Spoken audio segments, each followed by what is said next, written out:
That was just beautiful. And that was really loud. But that was just beautiful. Thank you. Thank you, musicians. Thank you, choir. Thank you, Deborah. Thank you.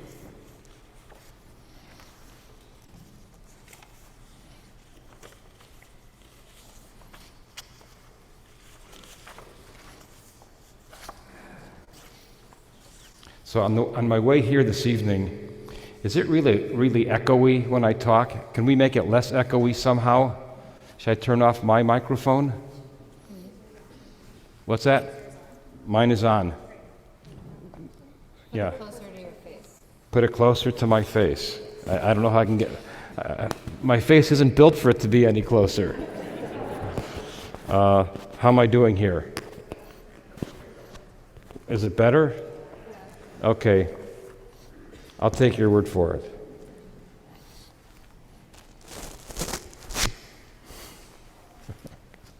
Okay.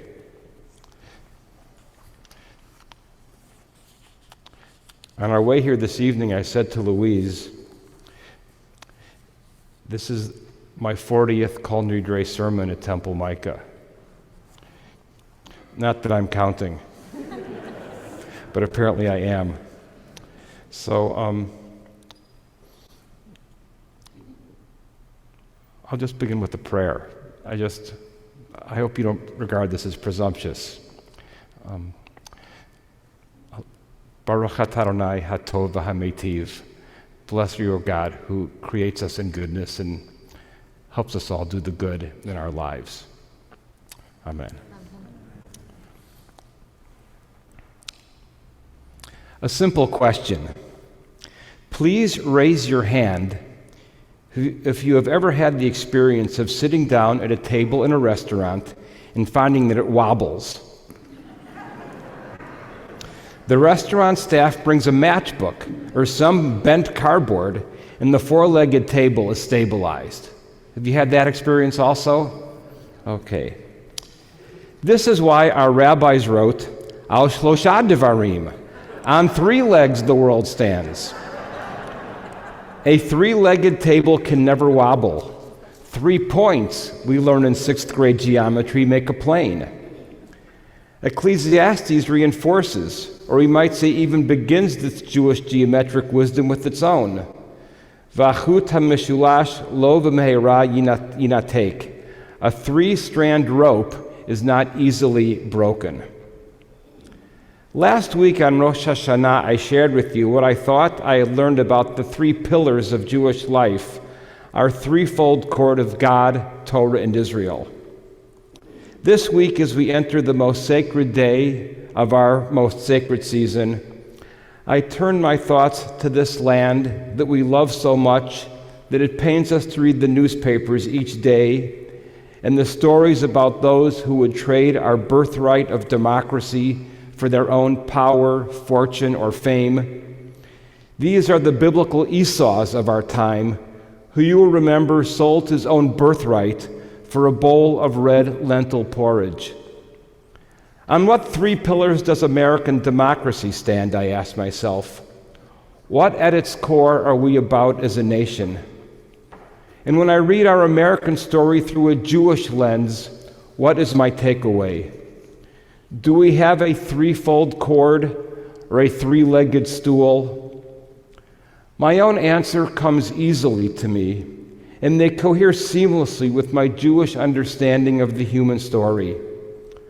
Our nation stands firmly when we stand on the three pillars of 1, dedication to a proposition, 2, enlightenment commitments, and 3, a sense of the future.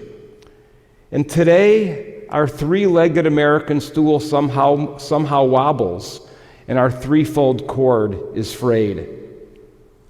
America, as Abraham Lincoln put it, is a nation dedicated to a proposition that all men are created equal. Lincoln's great words, quoting the Declaration of Independence, this equality of all humans, of course, is a proposition. It is not a full truth. In one of my family's favorite works of American fiction, Harper Lee's To Kill a Mockingbird, Atticus Finch, that fictional lawyer we all want to have were we ever in trouble, critiques the idea of full equality in his plea as he defends Tom Robinson, who he knows stands not a chance before the all-white Southern jury. Quote, "One more thing, gentlemen, before I quit," Atticus says as he concludes his defense. Thomas Jefferson once said that all men are created equal. And then Finch goes on, quote, "We know all men are not created equal in the sense some people would have us believe. Some people are smarter than others. Some people have more opportunity because they are born with it. Some men make more money than others. Some ladies make better cakes than others. Some people are born gifted beyond the normal scope of most men." And Atticus goes on, "But there is one way in this country in which all men are created equal. There is one human institution that makes a pauper the equal of a Rockefeller, the stupid man the equal of Einstein, and the ignorant man the equal of any college president. That institution, gentlemen, is a court.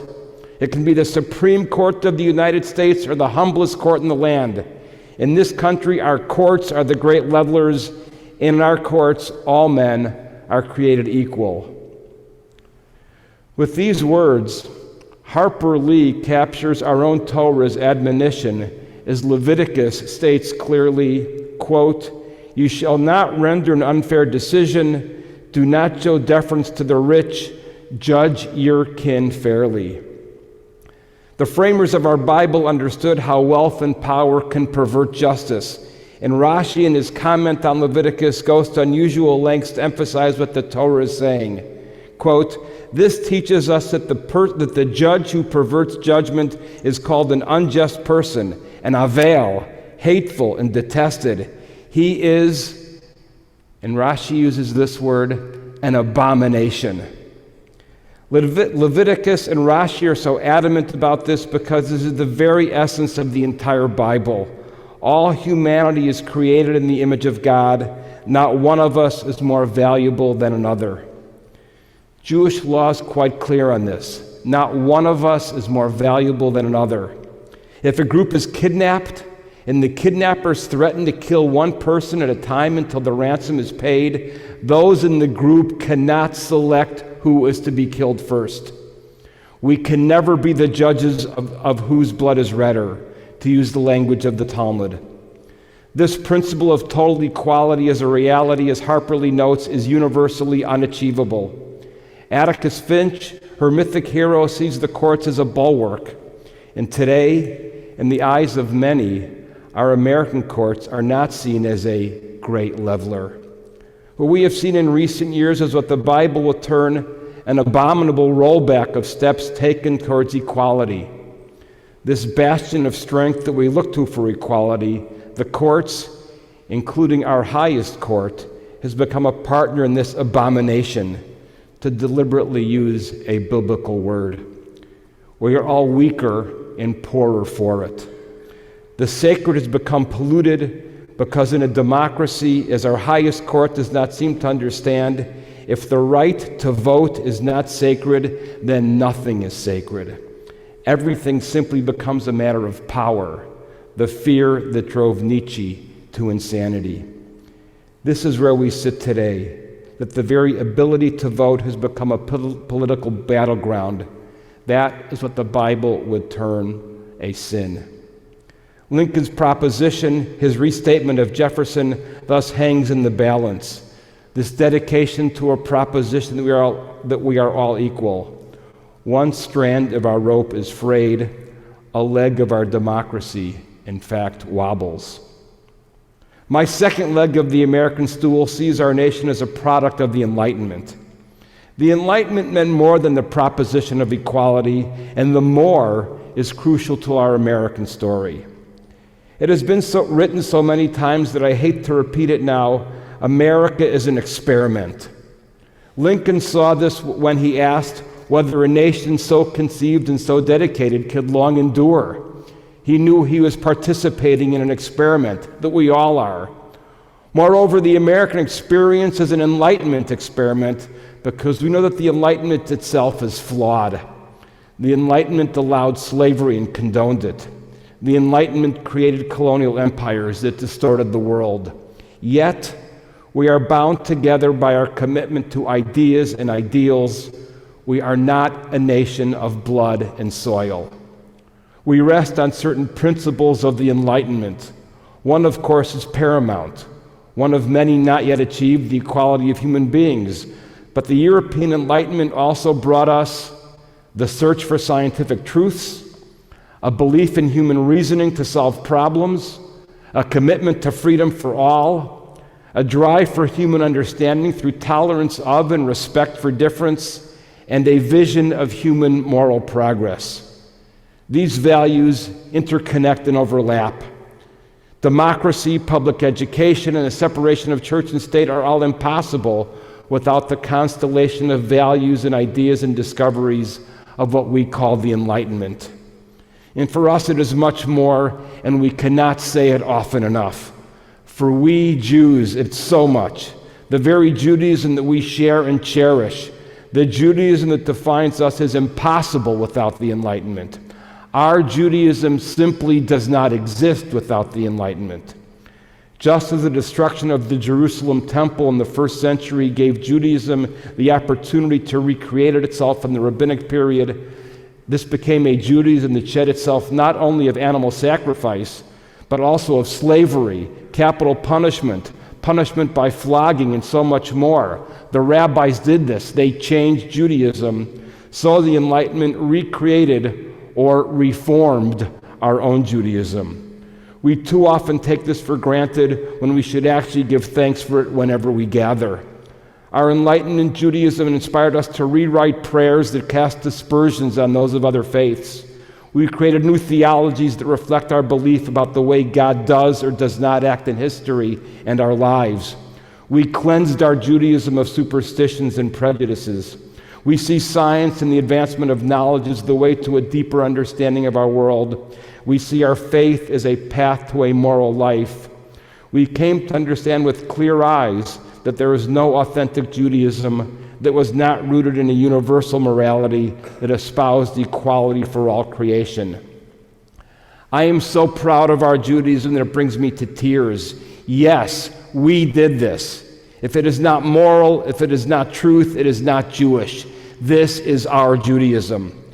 Our Judaism is therefore an ongoing conversation with the Enlightenment, just as the true Enlightenment is an ongoing conversation and deliberation about science and truth and equality.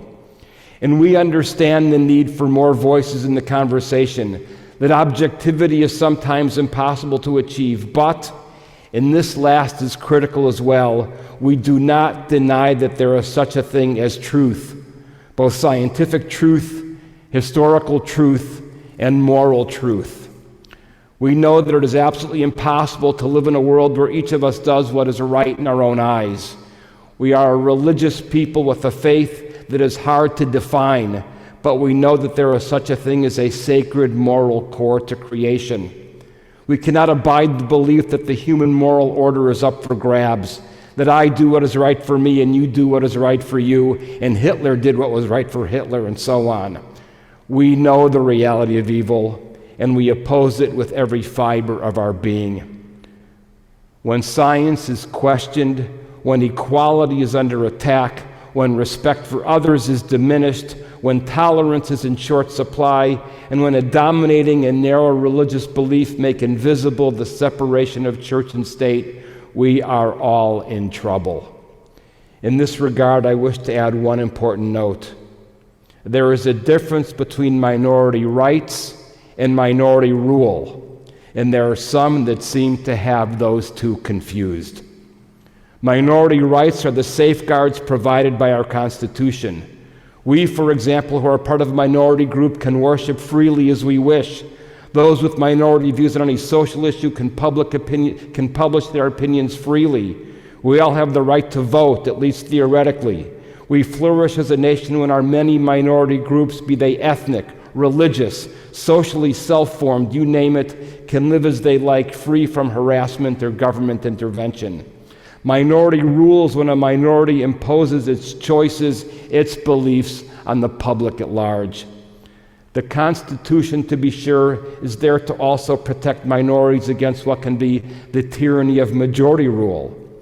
In sum, it is my conviction that the America we cherish, just as the Judaism we affirm, stands on a leg of the Enlightenment in its commitment to truth and tolerance, freedom and education, and an inclusive moral vision. In this leg wobbles. This cord, too, is frayed. Finally, the third pillar of our American democracy, a sense of the future. This country, it seems from the outset for me, has imbibed a deeply Jewish lesson, a strong sense of the future, a sense of possibility and opportunity. The Jewish story is always ongoing, brimming with anticipation. It is embedded in our master narrative. Moses dies at the end of the Torah, but the Israelites are already looking on to the next generation under Joshua's leadership and their entrance to the Promised Land. The Jewish understanding of messianism, looking to a glorious climax of human history that we know will never come, pushes us as a people relentlessly forward.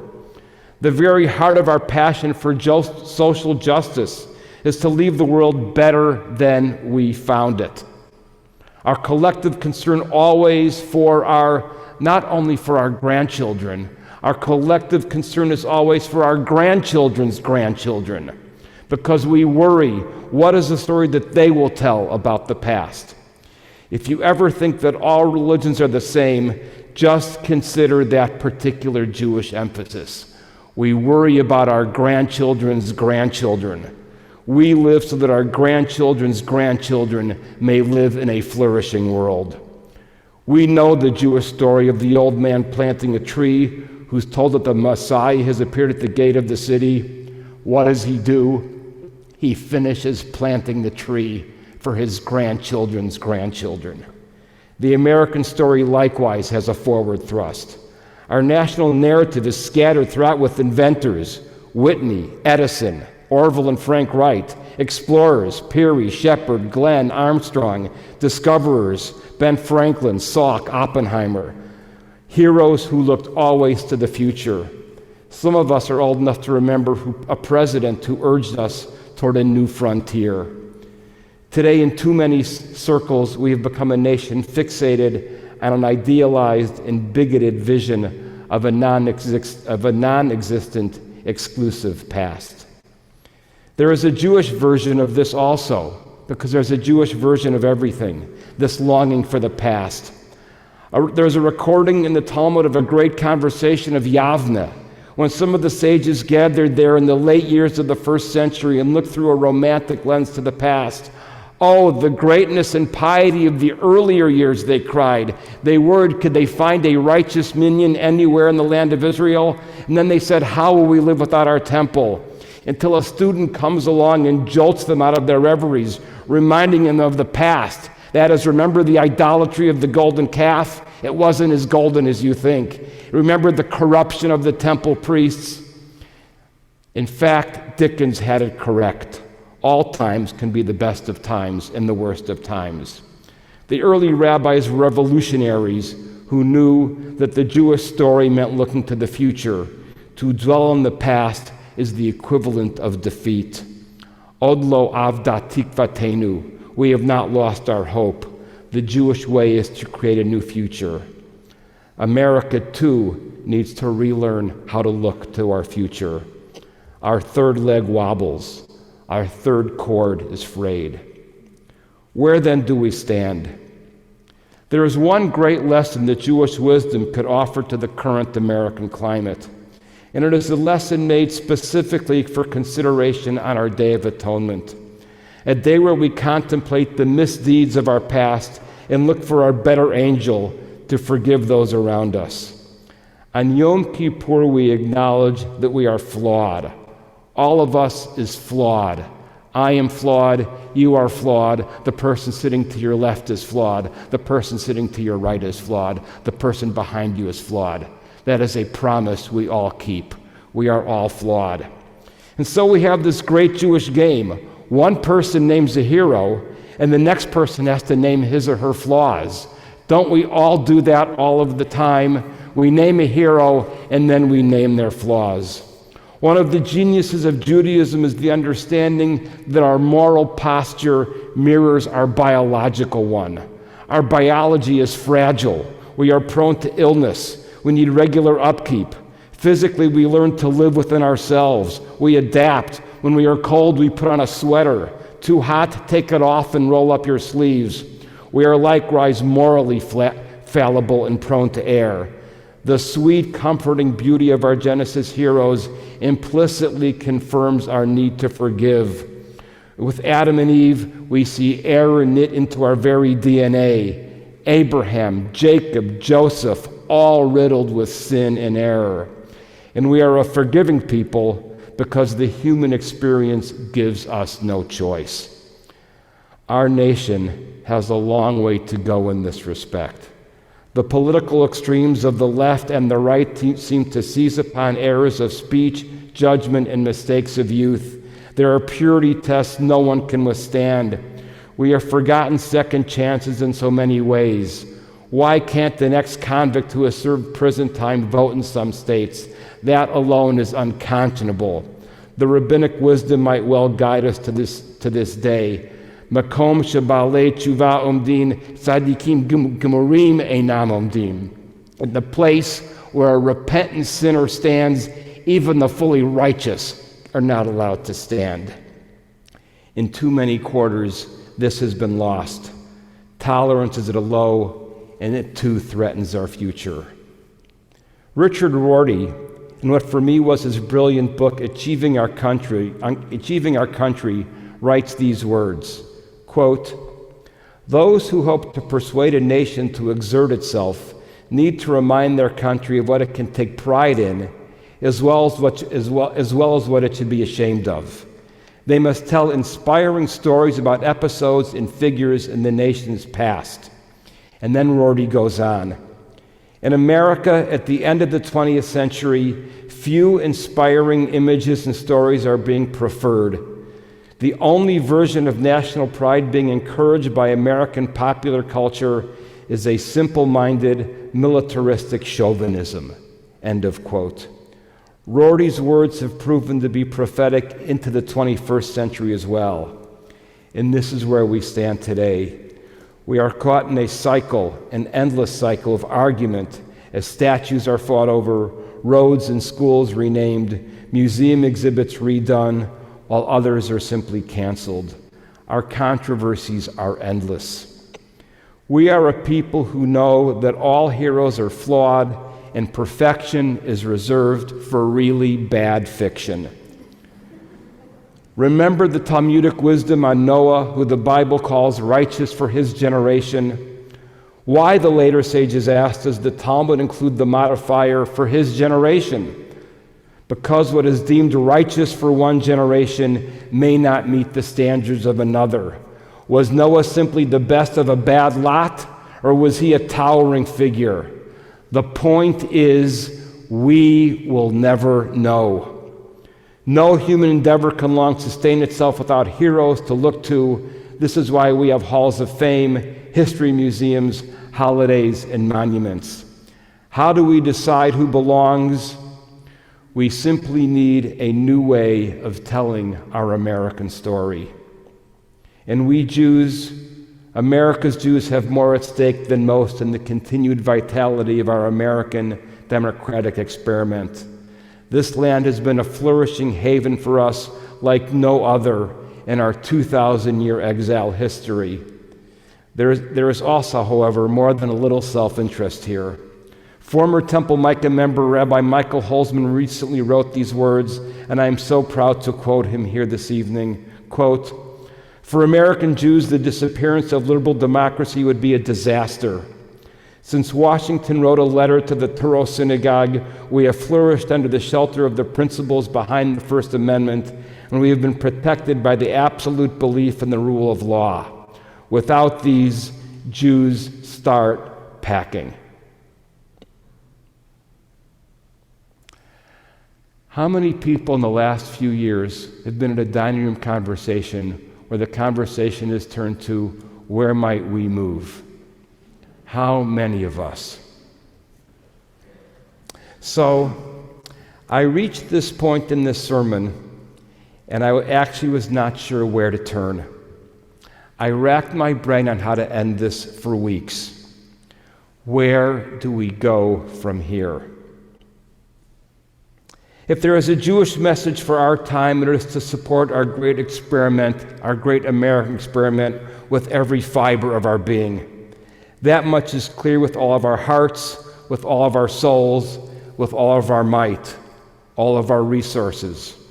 You see, we can learn a lot from the words of the Shema and V'ahavta when we pay attention. And we also need to teach our children and our grandchildren diligently, when we lie down and when we rise up, the values embedded in what I have termed our threefold cord. If we Jews are really good at anything, we are supremely gifted at remembering, teaching, and transmitting. In other words, we have to moor ourselves firmly to our inherited values like never before. We can't afford to blow with the wind. We have to moor ourselves to our values like never, ever before, and repeat them day and night like a mantra. Finally, we need to seek out and support those who seek to weave a new American story, even when the task seems daunting. Even as we teach the values of the past, we must forge ahead, seeking a new future. To end, as I racked my brain, I turned to one of my favorite Talmudic stories. Many of you have heard it before. It just seemed to fit. As we know from this story, the ancient rabbis under Roman rule were near unanimity for their disgust and disdain for the gladiator games. Who was not disgusted? Who here is not disgusted with our current politics? The attacks, the screams, the taunts, the endless toxic campaign ads on television. The gladiator games were toxic. The environment we live in politically is toxic. In the ancient Colosseum, and you can see ancient Colosseum in the ruins in Israel in Caesarea and Sipori, the gladiator would turn to the crowd. Should I let my vanquished opponent live, or should I end his life now with the final blow of my sword? The rabbis were nearly unanimous, advised to never go to the games, never go into that environment. It is an environment of evil. And there was, of course, an exception. Rabbi Shimon taught his disciples to go to the games. If you ever have a chance to save a life, even a small chance, you take it. It is a mandate. It is not even a choice. No matter how unseemly the forum, how the odds are against you, how bloodthirsty or vulgar the surroundings, it is the Jewish obligation to always go into the fray and vote for life. This is who we are. We are the disciples of Rabbi Shimon. Even when the crowds are hateful, the noise deafening, we are challenged and commanded to be God's champions for life, a good life for everyone. And the really great thing about being Jewish is this: it is all real as our very history. We don't take no for an answer, and we take on all comers. We do everything we can to repair our three-strand American cord to, that's right, build back better the three pillars upon which we stand. Jews don't despair. Od lo avda tikvatenu. We don't lose hope. Gamar chatima tova. Have a wonderful year.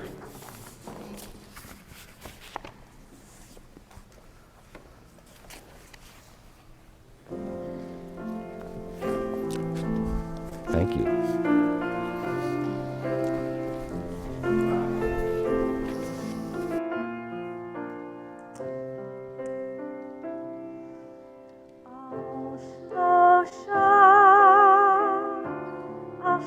Ashlosha devarim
It's fabled that G.K. Chesterton once participated in an essay contest where they asked, "What is wrong with the world?" His submission, "Dear sirs, I am." Sincerely, G.K. Chesterton. Brilliant, yes. We live in a different conceit. We are not what's wrong with the world. We are flawed, but it is in fact tshuva, our ability to make things right, that is what's right with the world, that we are not sunk in sin, but rather we can do tshuva, we can lift ourselves out. And so the point of our viduis, of our confessions, are not actually confessions. They are opening, they are stretching, they are expanding in order that we can continue to reach towards the future, to make that world more and more right. We continue our service with our vidui, beginning on page 82. All those who are able may rise.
Tiavnu, Tainu, Titanu, Titanu, ay, ay, ay,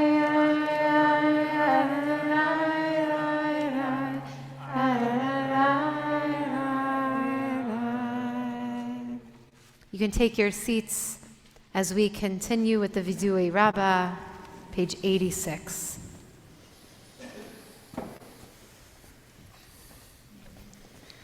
Al chet shachatanu lefanecha bezadon uvishgaga ve'al chet shachatanu lefanecha b'dibur peh. The ways we have wronged you deliberately and by mistake, and harm we have caused in your world through the words of our mouths. על חטא שחטאנו לפניך באימוץ הלב ועל חטא שחטאנו לפניך בטיפשות פה.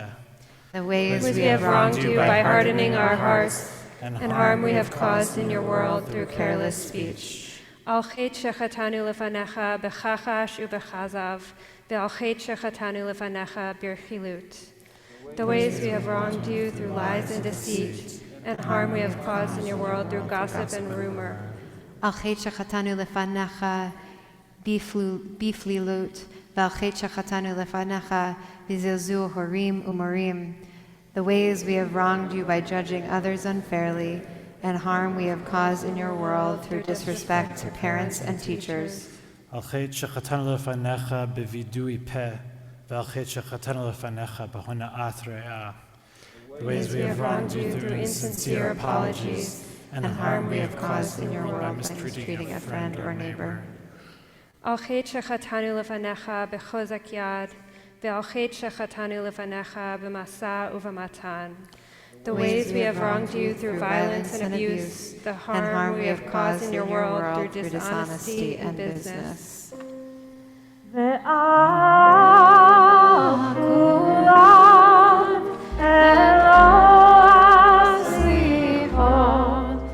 Slach lanu, lecha lanu, kaver lanu.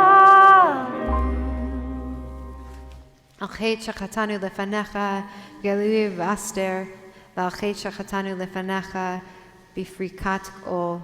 The ways we have wronged you openly and secretly, and harm we have caused in your world by losing self-control. על חטא שחטאנו לפניך בגילוי עריות ועל חטא שחטאנו לפניך במאכל ומשתה. The ways we have wronged you through sexual immorality, and harm we have caused in your world through consumption of food and drink. Al chet shechatanu lefanecha beyetzer hara, ve'al chet shechatanu lefanecha beneshech uv'marbit. The ways we have wronged you by giving in to our hostile impulses, and harm we have caused in your world through greed and exploitation. Al chet shechatanu lefanecha belatzon, ve'al chet shechatanu lefanecha b'ntiyat garon. The ways we have wronged you through cynicism and scorn, and harm we have caused in your world through arrogant behavior. על חטא שחטאנו לפניך בשנאת חינם ועל חטא שחטאנו לפניך בטומאת שפתיים. The ways we have wronged you by hating without cause, and harm we have caused in your world through offensive speech.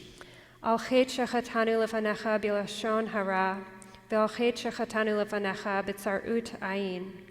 The ways we have wronged you with a slanderous tongue, and harm we have caused in your world through a selfish or petty spirit.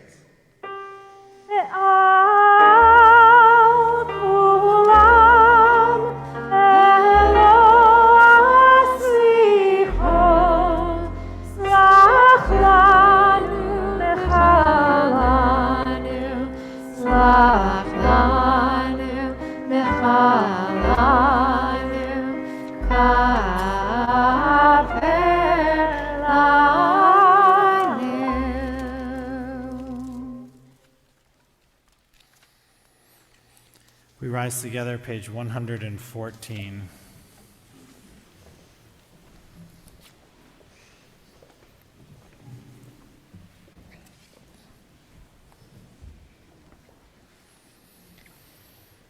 Avinu Malkeinu, Shema Kolenu. Avinu Malkeinu, Almighty and merciful, hear our voice. Avinu Malkeinu chatanu lefanecha. Avinu Malkeinu, we have strayed and sinned before you. Avinu Malkeinu, Chamol Aleinu, Va'al Olaleinu, V'tapenu. Avinu Malkeinu, have compassion on us and our families. Avinu Malkeinu, Kalei Dever, V'chera, V'ra'av, Me'aleinu. Avinu Malkeinu, halt the onslaught of sickness, violence, and hunger. Avinu Malkeinu, kalek kol tsaru mastin me'aleinu.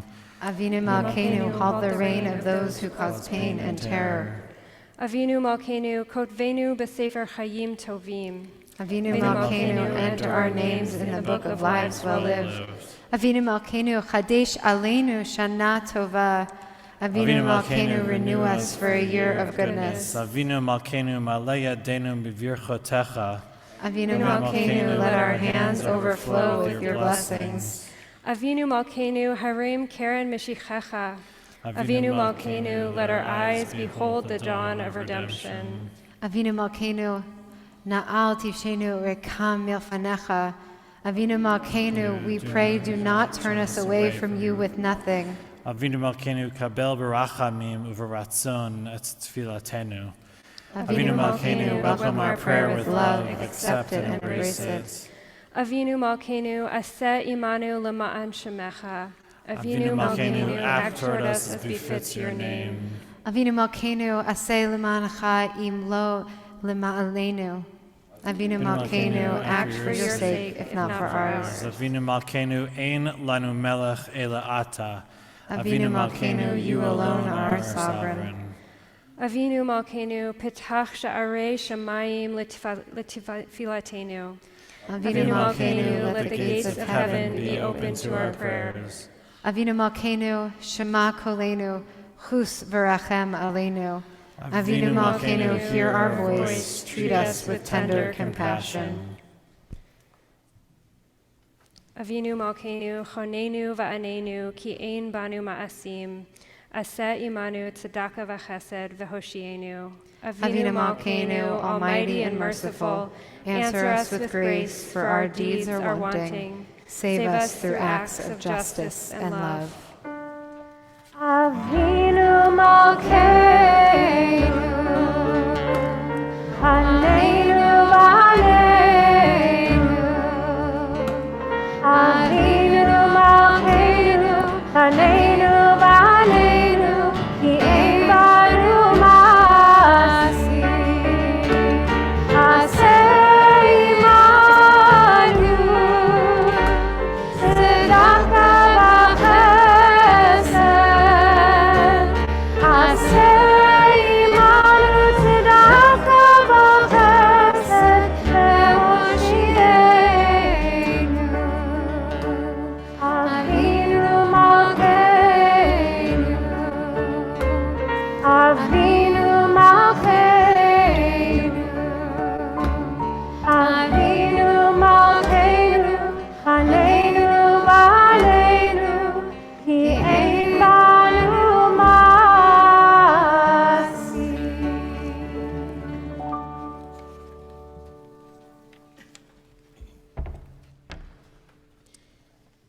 You may be seated.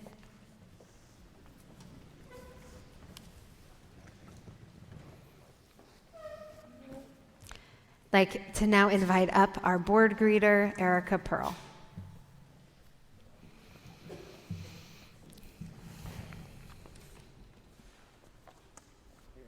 Thank you. Hi. Shana Tova. I would like to offer everyone greetings on behalf of the Temple Micah Board of Directors. We are looking forward to a great year ahead at Temple Micah, sharing our stories, strengthening our connections, and weaving the fabric of our Jewish lives together.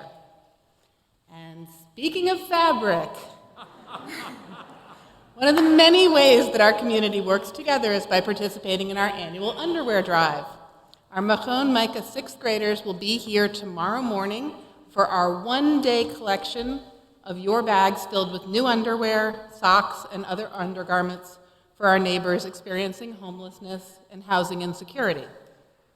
Throughout the month of October, you can continue to donate to the drive by ordering online via Temple Micah's website, which has a dedicated link and a QR code, and the items will go directly to Friendship Place.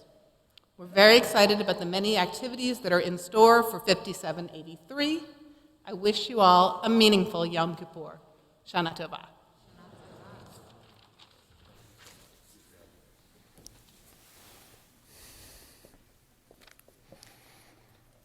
Thank you, Erica. We turn together to the bottom of page 117 and rise Aleinu L'Shabach. Aleinu l'shabech Adon hakol, latet gedula leotzer breshit, shehu asanu l'shomrei ha'adama, vehu samanu l'shlichei ha'torah, shehu sam chayenu itam, vegor aleinu im kol ha'olam, va'anachnu kor'im. Shacharim umodim lifnei melech malchei hamlachim hakadosh baruch hu hayom hahu yeh Adonai echad u'shemo.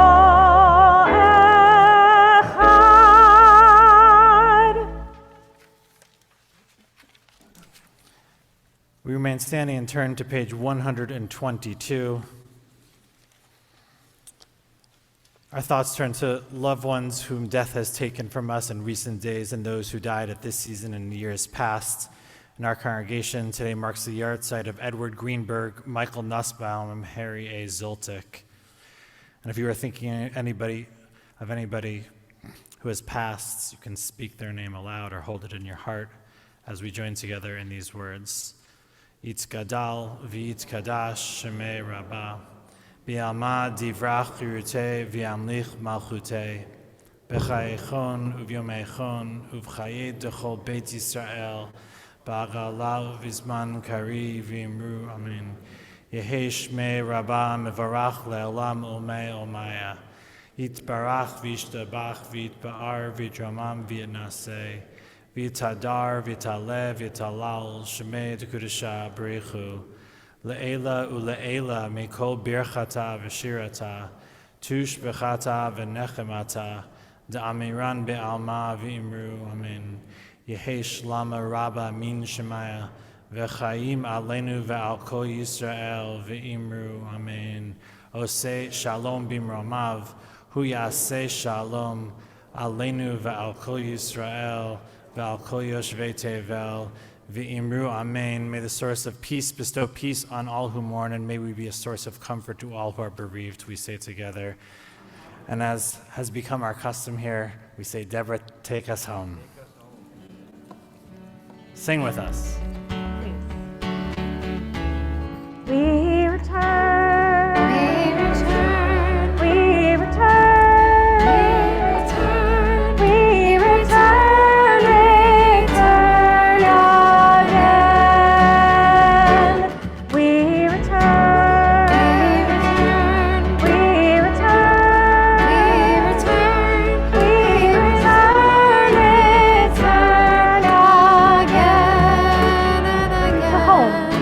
To home.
Khatima Tova.